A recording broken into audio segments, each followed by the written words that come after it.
আপনি ব্যক্তিগতভাবে আপনার যে কবিতা, সেই কবিতায় আমরা দেখি যে আপনার কবিতায় মাটি, মানুষ এবং এই ভূখণ্ডের মানুষের যে জীবন সংগ্রাম, তাদের যে বেঁচে থাকার স্বপ্ন, সেগুলো আমরা প্রতিফলিত হতে দেখি। একটা বিষয় আপনার কবিতায় খুবই জোরালোভাবে উঠে আসে, সে হচ্ছে আমাদের মুক্তিযুদ্ধ।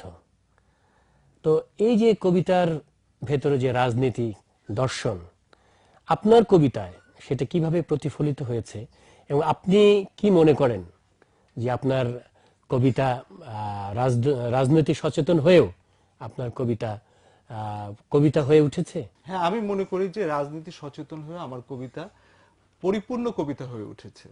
আপনি যে কথাটা বলেছেন যে মুক্তিযুদ্ধের বিষয়টা এসছে, আমরা এবং আপনারা একই বয়সেই, আমাদের যে সময়কালটা ছিল কিশোর বয়সে, সেটা হচ্ছে মুক্তিযুদ্ধের সময়কাল এবং বাংলাদেশের স্বাধীনতা যুদ্ধের পটভূমি কালীন সময়টা ছিল আমাদের কিশোর বয়স এবং আমরা মনে করি সেই সময় সেই কালে আমরা বেড়ে উঠেছি এবং আমরা দেখেছি যে পাকিস্তানি শাসক গোষ্ঠী কিভাবে বাঙালি জাতিকে শোষণ শাসন করতেন। সারা বাঙালি জাতি ঐক্যবদ্ধভাবে সেই শোষণ শাসনের বিরুদ্ধে আন্দোলনে শুধু নামেনি, তাদের অধিকারকে হাতের মুঠে নেওয়ার জন্যে তারা মুক্তিযুদ্ধে অংশগ্রহণ করেছে। আমরা সকলেই জানি বাংলাদেশে মুক্তিযুদ্ধ ছিল সবচেয়ে একটি সমৃদ্ধ গণ আন্দোলনমুখী, গণজাগরণমুখী। সেই কারণে মুক্তিযুদ্ধের বিষয়টি আমার কবিতায় প্রবলভাবে এসছে। আমি মুক্তিযুদ্ধ বিষয়ক অনেক কবিতা লিখেছি। একটি কাব্যগ্রন্থ রয়েছে সোনামুখ স্বাধীনতা, সেই কাব্যগ্রন্থের পুরোটাই হচ্ছে মুক্তিযুদ্ধের কবিতাকে কেন্দ্র করে এবং পাশাপাশি অন্য যেসব কাব্যগ্রন্থ রয়েছে সেখানেও মুক্তিযুদ্ধের বিষয় নিয়ে অনেক কবিতা রয়েছে। আপনি মুক্তিযুদ্ধের কথা বলছেন শুধু মুখে নয়, আপনার লেখাতেও। এবং আপনার একটি গদ্যের বই আছে, জামাতের মসজিদ টার্গেট। তো পিনু, আমাদের যে মুক্তিযুদ্ধের চেতনা, আমাদের যে স্বপ্ন, সেই স্বপ্ন যদি বাস্তবায়িত হতো, তাহলে কি আপনাকে এমন একটি গ্রন্থ রচনা করতে হতো? আপনি ঠিকই বলেছেন যে এই ধরনের গ্রন্থ হয়তো লিখতে হতো না। আমি যে গ্রন্থটি লিখেছি জামাতে মসজিদ টার্গেট ও বাউরি বাতাস, সে আজকের কাগজ যখন শুরু হয় তখন আমি নিয়মিত সেখানে কলাম লিখতাম। এটা প্রায় 1996 সাল পর্যন্ত এবং তখন আমরা দেখেছি যে মুক্তিযুদ্ধের মূল্যবোধ, নৈতিকতা এটা দারুণভাবে বিপর্যস্ত হচ্ছিল।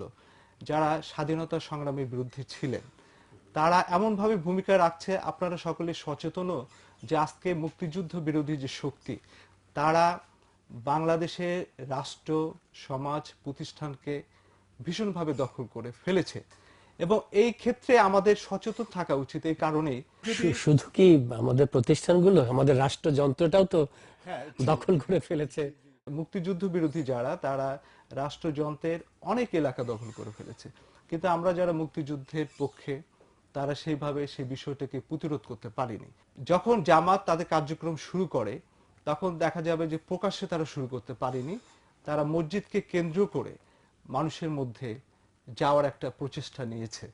অর্থাৎ আমরা এটা বলতে পারি যে আমাদের মুক্তিযুদ্ধের যে অভিষ্ট লক্ষ্য, সেই লক্ষ্যে আমরা এখনো পৌঁছতে পারিনি। না, অবশ্যই পৌঁছতে পারি না, আমরা তো প্রতিনিয়ত সেই জন্য অনেকে সংগ্রাম করছি। আমরা যারা লেখক, কবিতা লিখি, তারাও প্রতিনিয়ত সংগ্রাম করছেন, আমরা সবাই মিলে সংগ্রাম করছি। আমাদের সামনে আরেকটি মুক্তিযুদ্ধ রয়েছে। হ্যাঁ, মুক্তিযুদ্ধ বিষয়টা আমি মনে করি শুধু সামনে না, এখনো রয়েছে এবং আমাদের প্রতি মুহূর্তে মুক্তিযুদ্ধের পক্ষে বিভিন্ন পরিধিতে আমাদের কাজ করা দরকার এবং যুথবদ্ধভাবে এগিয়ে আসা উচিত।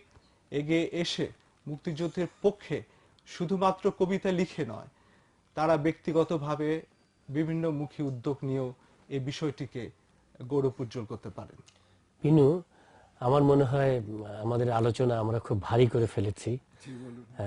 কারণ রাষ্ট্রীয় এবং সামাজিক রাজনৈতিক জীবনে একটি বড় বিষয় নিয়ে আমরা আলোচনার অবতারণা করেছি। এই আলোচনা আমাদের চলবে আমাদের মুক্তিযুদ্ধ নিয়ে, আমাদের অভিষ্ট লক্ষ্যে পৌঁছার। আসুন আমরা একটু ব্যক্তিগত পর্যায়ে চলে আসি। তো আমি জানি যে আপনি গাইবান্ধায় বড় হয়ে উঠেছেন।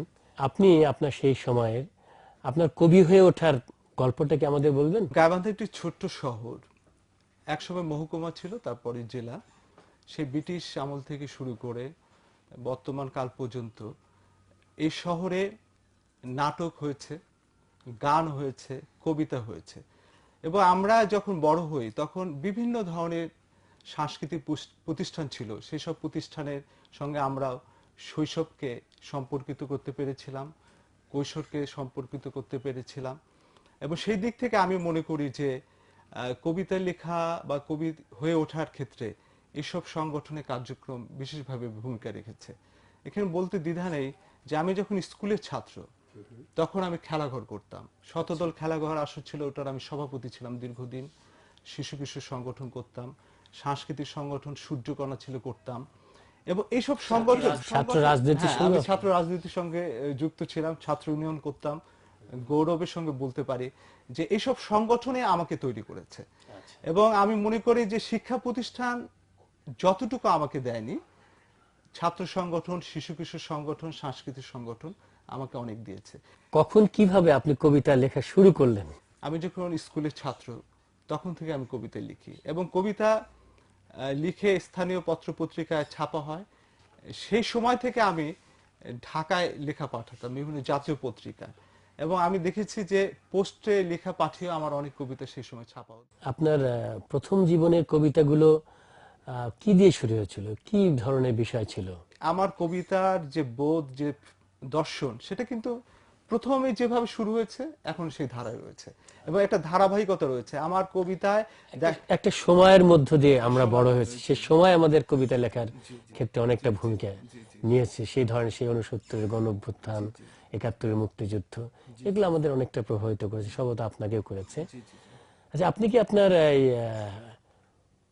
প্রথম লেখা কবিতার কথা মনে করতে পারেন? ওইভাবে প্রথম কালের কবিতাগুলো ওইভাবে মনে নেই এখন। প্রথম প্রকাশিত কবিতার কথা বলতে পারেন? প্রকাশিত একটা গাইবান্ধা একটা সাহিত্য সংকলন ছাপা হয়েছিল, সেটা আসলে মুক্তিযুদ্ধকে কেন্দ্র করেই আমার মনে হয় কবিতাটা লেখা হয়েছিল। আচ্ছা, তাহলে বলা যায় যে আপনি শুরু থেকেই মানে রাজনীতি সচেতন ছিলেন। হ্যাঁ, এটা অবশ্যই, যে আমি মনে করি যে রাজনৈতিক সচেতন প্রতিটা মানুষেরই হওয়া উচিত, সংকীর্ণ। আচ্ছা, এই যে আপনি বললেন যে আপনি বিভিন্ন সংগঠনের সঙ্গে জড়িত ছিলেন, এগুলো কি একজন সৃজনশীল মানুষের সৃষ্টিকর্মকে ব্যাহত করে না?